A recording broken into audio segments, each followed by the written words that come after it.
Fears of an expanded trade war with China are spreading across the farm economy after Beijing announced Wednesday it might slap a 25% tariff on everything from American soybeans and corn to beef.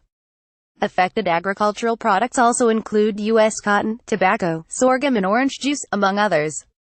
However, China's Ministry of Commerce is targeting not only U.S. agriculture, but other items such as automobiles on its wide-ranging list of more than 100 American products.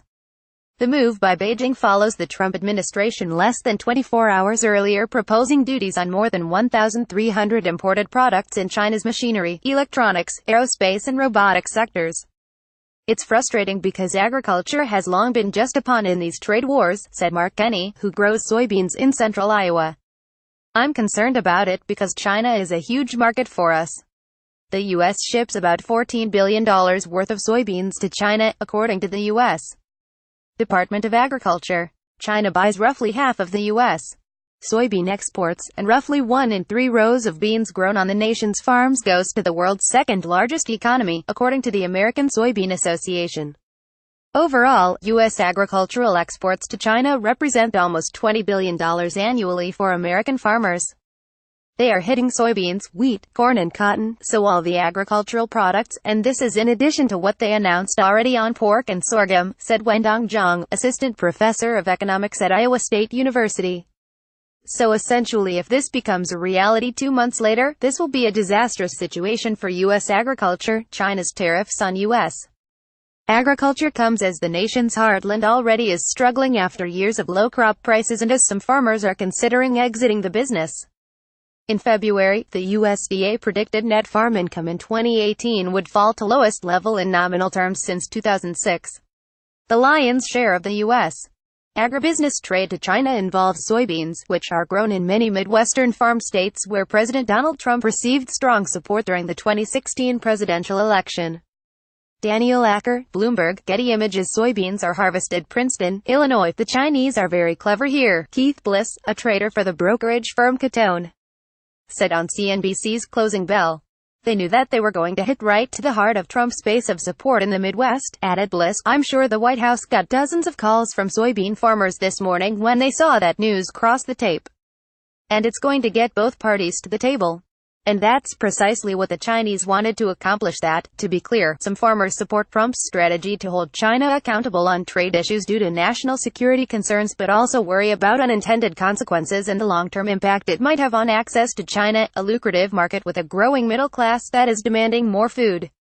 At the same time, it creates a situation where global agriculture sellers such as the European Union, South America and others could potentially take share away from the United States in key agricultural commodities sold to China. Our corn farmers have worked for decades to support fair and open trade practices because we understand that trade is a two-way street, said Texas farmer Wesley Spurlock, chairman of the National Corn Growers Association. Experts point out that the White House has time to decide before the new round of tariffs on some 1,300 different imported goods, or about $50 billion worth of products, goes into effect, since there will be a 30-day comment period for business interests and other parties. Also, that will be followed by up to 180 days for the president to decide before taking the next step to formalize the duties against the Chinese. In early March, Trump unveiled a 25% duty on steel imports and 10% charge on aluminum imports, essentially targeting foreign suppliers such as China. That ultimately led to China's finance ministry on Sunday unveiling retaliatory tariffs on up to 128 kinds of U.S. goods, including pork and fruit. 1 in 4 hogs in the U.S. is exported overseas, and the Chinese are the world's top consumers of pork. At about $1.1 billion, mainland China and Hong Kong together are the third largest market for U.S. pork based on value. Last year, China was the second largest volume market for the American pork industry after Mexico. There is scope for negotiation going forward, said Dan Ikenson, director of trade policy studies at the Cato Institute, a libertarian think tank. Maybe it's easier to negotiate if you have on the table your big guns as well. This will certainly encourage the auto industry and soy farmers and Boeing to hang out in Washington and speak to policymakers until this is resolved. Reaction to the China trade threat was swift in the futures markets, with Chicago soybeans for May delivery falling as much as 5% during Wednesday's session to a 2-month low before settling down just over 2% to $10.167 per bushel. Top soybean growing states include Iowa, Illinois, Minnesota, Nebraska, Indiana, Missouri, Ohio as well as the Dakotas. Other commodities targeted by China's threat Wednesday were also lower. Chicago corn for delivery in May fell more than 2% to $3.805 a bushel, and New York cotton futures for May sank more than 3% to 79.55 cents per pound. We expected a bumpy ride on the soybean side, South Dakota soybean farmer Kevin Scott told CNBC's Power Lunch on Wednesday. Traders love a lot of volatility, but for farmers, it gives us a lot of heartburn. Scott said the soybean market declines earlier in the session translated into essentially a $1.7 billion decline in value for the U.S. soybean crop, and for him personally a haircut potentially in the tens of thousands of dollars. Traders expect more volatility in the coming weeks, not only from soybeans but other agricultural commodities that China has targeted in the tit-for-tat trade action. They also note that China can get soybeans from Argentina and Brazil, two major growers and exporters, but still will likely need to rely on some American beans for the foreseeable future.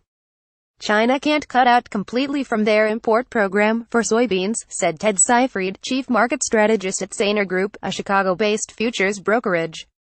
But even if they were to drop 10% of what we're sending to them, and favor South America as much as they can, it would still have a huge impact on our balance. Most of the soybeans shipped to China are used for soy protein to feed roughly 700 million pigs in the country or to make cooking oil.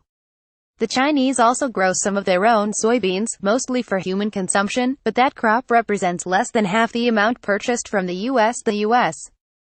sold approximately 33 million tons of soybeans in 2017 to China, or just over one-third of the beans imported by the Asian country. By comparison, Brazil shipped more than 50 million tons of soybeans last year to China and represented nearly 55% of the total imports. Argentina, another major soybean supplier, has been struggling with a drought and is expected to have a smaller crop for export this season. China's announcement also concerns other agricultural commodities, particularly wheat, frozen beef and cotton, among others. It is unsettling to see American-produced beef listed as a target for retaliation, said Kent Backus, director of international trade and market access for the National Cattlemen's Beef Association. This is a battle between two governments, and the unfortunate casualties will be America's cattlemen and women and our consumers in China. Backus added that the Cattle Association backs trade enforcement, but endless retaliation is not a good path forward for either side. China took delivery just last year of the first shipments of American beef in 14 years.